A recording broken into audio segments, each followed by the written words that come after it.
Right to equality. All persons are equal before the law. This means all persons shall be equally protected by the laws of the country. No one is discriminated on the basis of their caste, religion or sex. The practice of untouchabilities has also been abolished. Right to equality. The right to freedom. Right to freedom. The right to freedom includes freedom of speech, expression, right to form associations, right to reside anywhere in India, and right to take any job in India.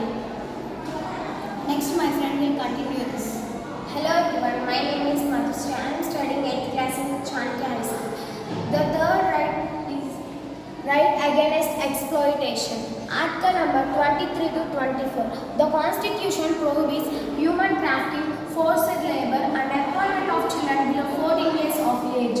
Right to freedom of religion. Article number 25 to 28. Religious freedom to all citizens. Every citizen have right to practice, profess and manage the religion of their choice.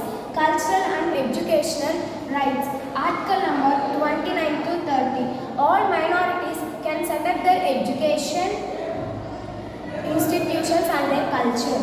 Right to constitution remedies. Article number 32. This allows the citizens to go to the court and if their fundamental rights are violated by the state.